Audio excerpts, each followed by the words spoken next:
What's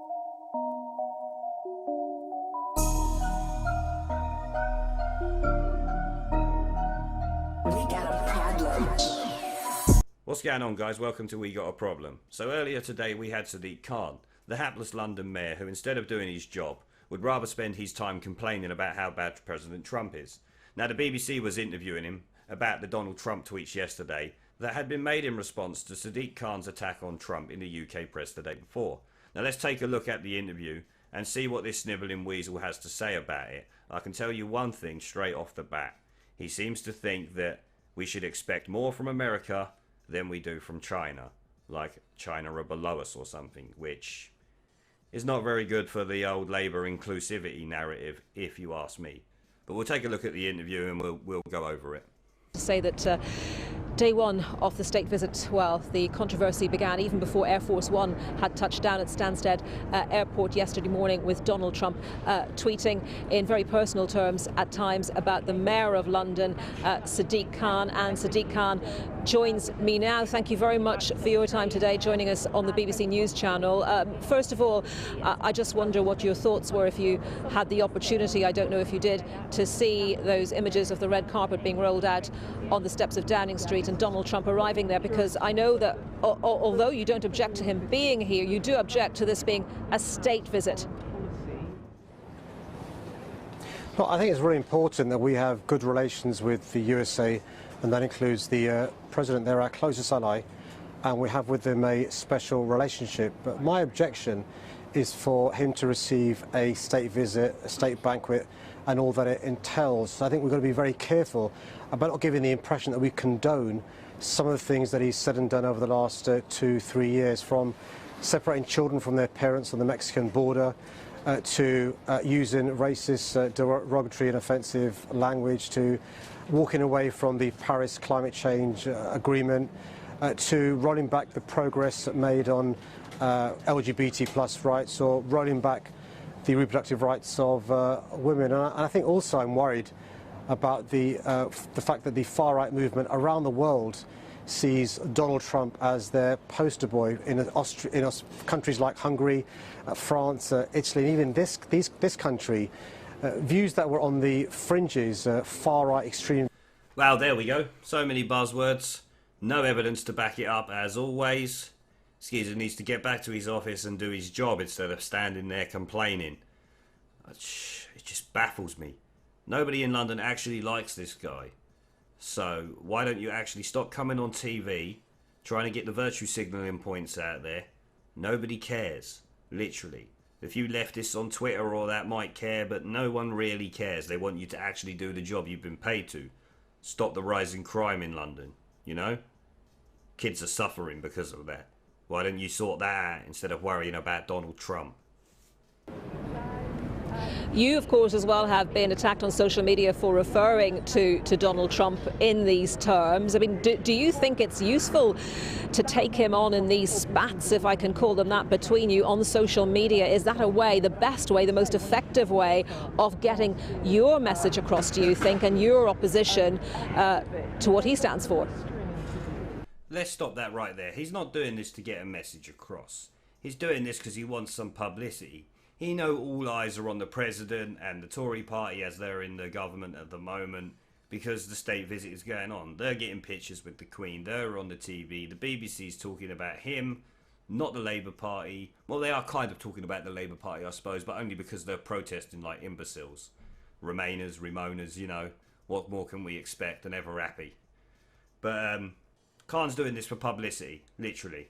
Just publicity. There's nothing more to it. He knows by attacking Trump, he'll get himself in the press. He'll get himself on TV. People will talk about him. Because other than that, he's irrelevant. People in London think he's an idiot, as I've already said. He acts like an idiot. He looks like an idiot. So what more can you say? But let's hear what this clown has to say about it anyway. Well, I'm a bit surprised that the President of the USA would, frankly speaking, behave like an 11-year-old and resort to name-calling. If he wants to have a discussion, and I'd welcome a discussion, about some of the issues that we disagree about, we should do so. I think it's important for our Prime Minister, by the way, not to do a Hugh Grant Love Actually moment, but actually to express to him her concerns in relation to some of the things that he's said and done that are the complete opposite of what we, have always had in common. So we've always had in common religious freedom. We've always had in common equality. And this of all weeks, when we commemorate the D-Day landings, the sacrifices made by brave men and women from the UK, the USA, New Zealand, Australia, Canada, other allies, which was about, these religious freedoms and equality. We should be remembering these were hard-fought rights. And I do worry that you've got the leader of America who's seen as a poster boy for far-right movements across the globe. So at the start of his answer, he says that he's surprised that the President of the United States would resort to name-calling. Considering you called him a fascist, his supporters a fascist, along with the Brexit Party and its supporters fascists, the day before he arrived to grab yourself some press. The same reason that Jeremy Corbyn's attending the protests against Trump is for publicity. Corbyn knows that he's got no chance of winning an election. He's all over the place. The Labour Party's in disarray, being accused of racism left, right and centre. Like, it's at a point for them where they need to do everything they can. So boycotting this gets them a little press. Attending the protest will get him a little more press, and we'll have a few people cheering him as the majority of the country thinks he's an imbecile. And this is all this is about. Now, Khan then proceeds to move on to saying he would be willing to open a dialogue. What's that? Get in a room with him and then just scream at him that he's a fascist and he's a racist, as that's all you lot ever seem to do. The left can't do anything, but if you disagree with them, you're a fascist, you're a racist, you're a sexist, you're a sexual predator, or whatever he's been calling him. It's unbelievable. Like, you are not going to accept any dialogue with him because you will just accuse him of being a fascist as soon as he says something you don't like. The truth probably. As soon as he speaks some truth to you, you're going to call him a fascist. We know this. It's a fact. And yes, he is here for the D-Day landings. And you lot are more interested in calling him a fascist, which is what we were fighting against back then, remember. Fascist kills millions of people, and you are calling the leader of one of the nations who helped us defeat fascism a fascist. Do you not understand that? You are calling his supporters, the people who voted for him in a democratic election, you're calling them a fascist. So you're calling them the very people he's over here to celebrate us defeating. Oh my God. Do you not understand what you're saying? Like, it contradicts everything you've said over the last couple of days. You fucking idiot.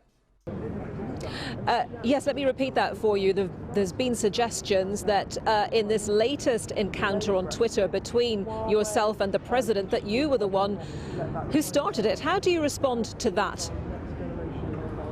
Well, look, this all began when Donald Trump was running to become the president.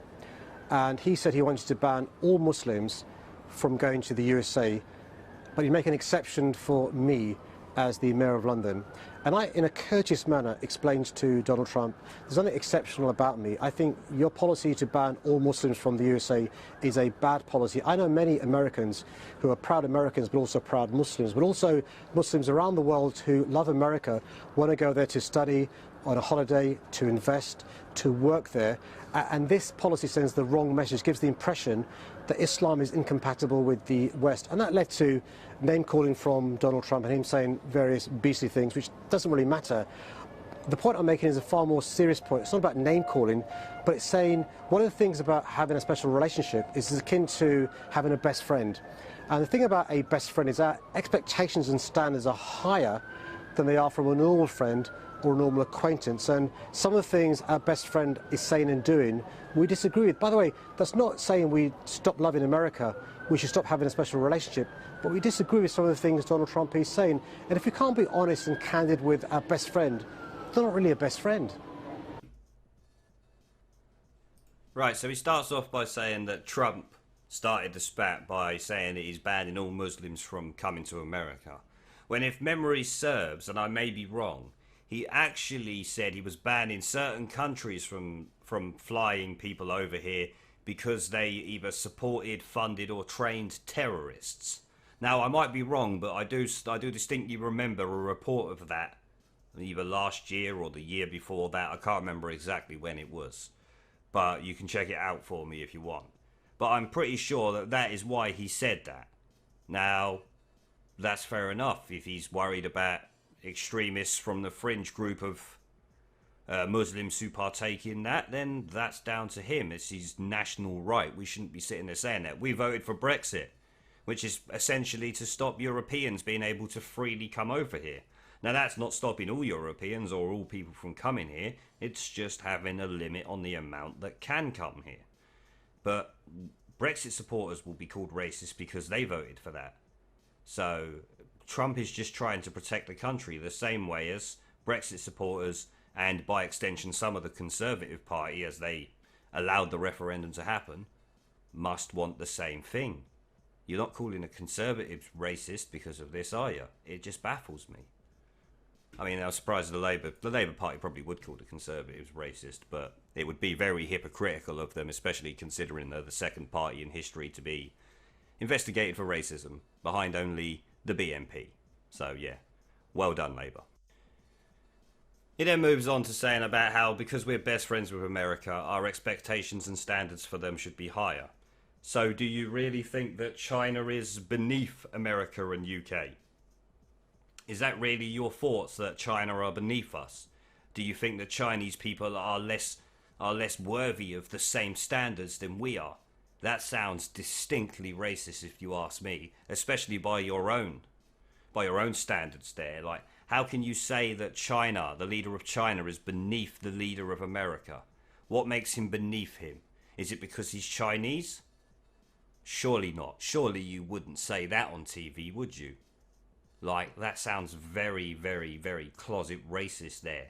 China's leader is not below anyone else. He's the leader of a nation. He holds the same amount of respect as any other leader of the nation.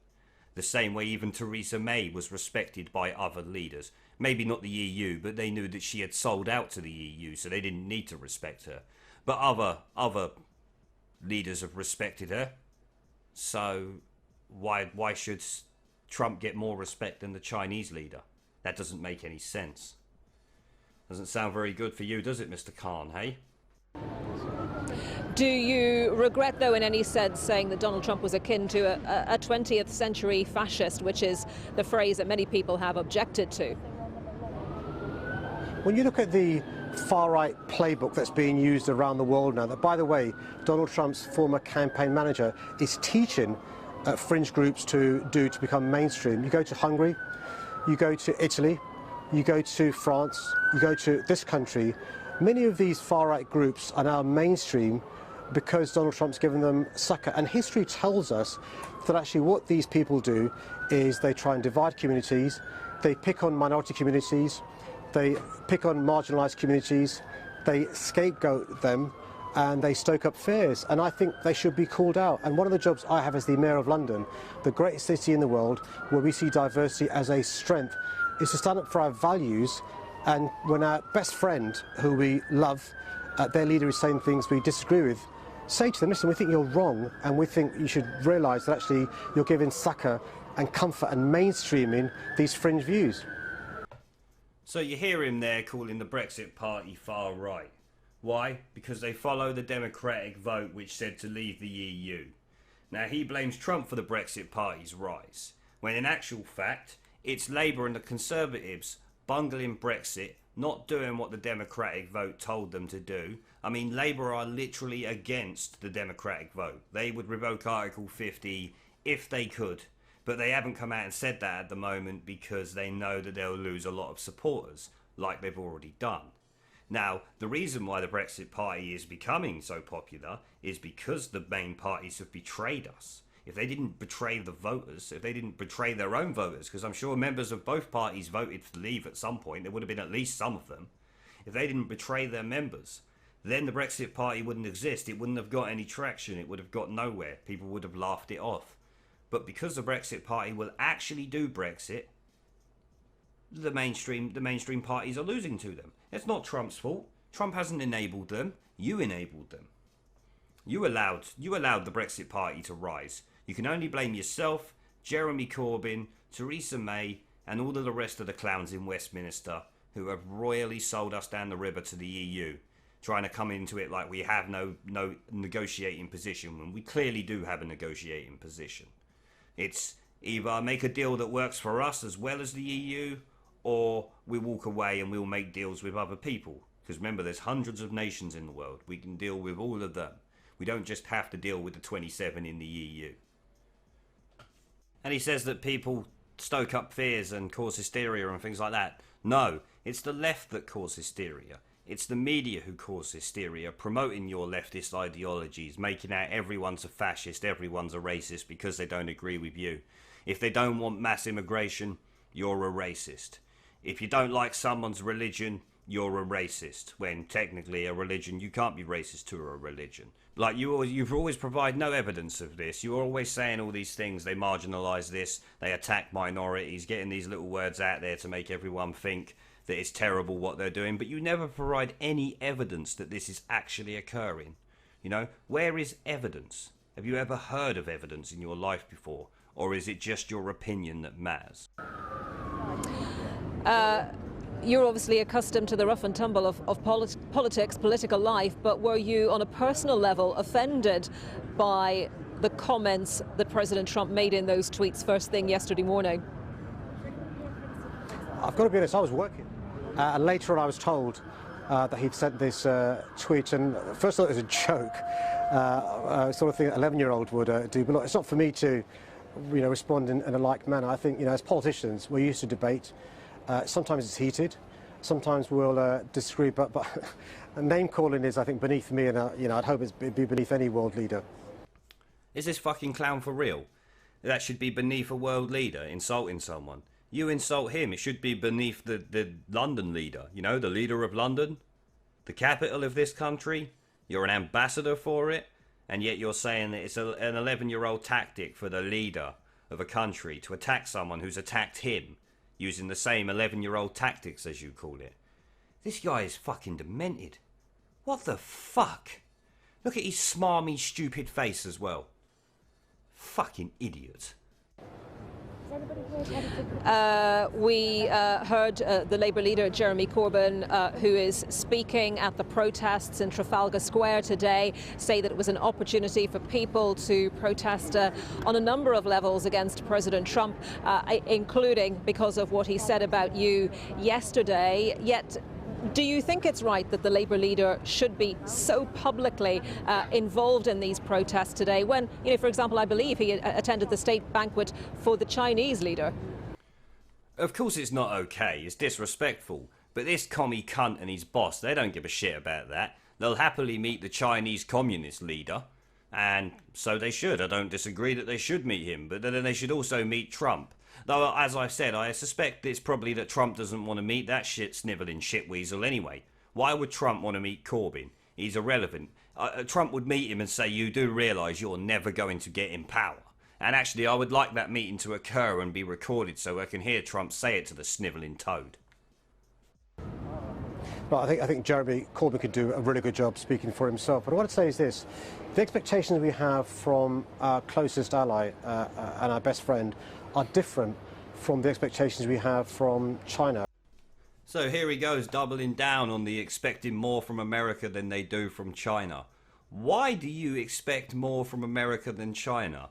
Are the Chinese people less respectful and less dignified and less worthy? What is the difference? I thought the Labour Party's motto of inclusivity was to make sure everyone is the same, to treat everyone the same.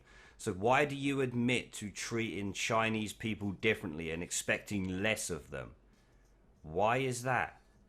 Mr. Sadiq Khan, the racist London mayor, who thinks Chinese people are beneath the English and the Americans.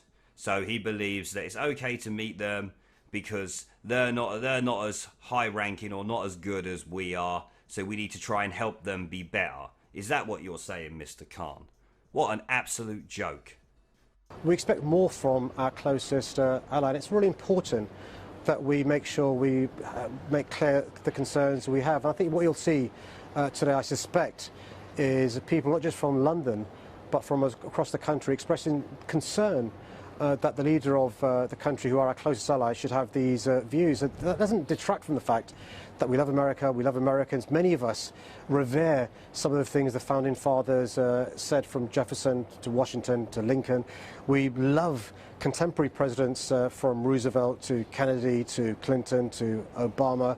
And we're just disappointed that the current president says the things he does and holds the views he does, but also does the things he does. I think we face a climate emergency. So walking away from the Paris Climate Change Accord is a bad idea. I think the reality is around the world we're seeing women's rights being sacrificed. That's why it's important for those of us who are seen as beacons for gender equality should continue to make progress. My frustration has been the lack of progress. I never expect to see in my lifetime the progress made with women's rights being rolled back, as they have been in some states in America. It's now illegal now to have almost any abortion in some states in America. I think it's really important that we stand up for those rights that are cherished by people in this country, but also in America as well.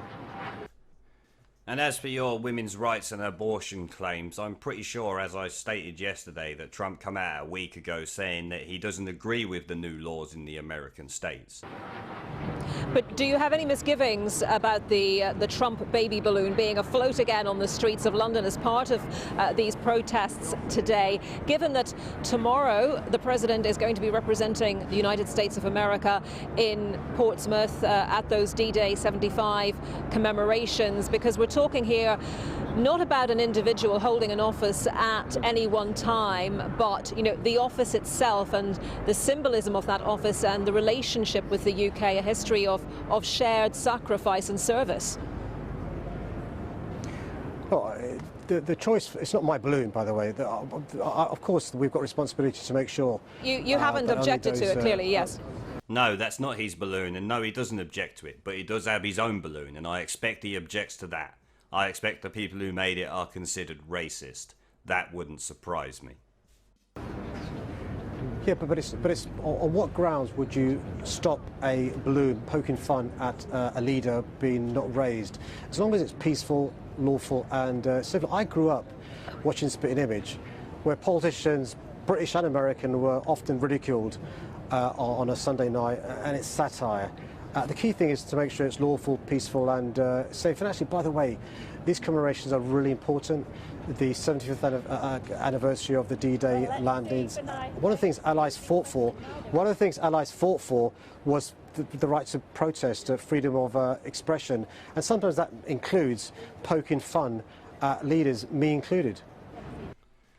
Yes, the baby balloon means very little. It's just ridiculous. It makes the people who put it there and who created it and who fund it look ridiculous.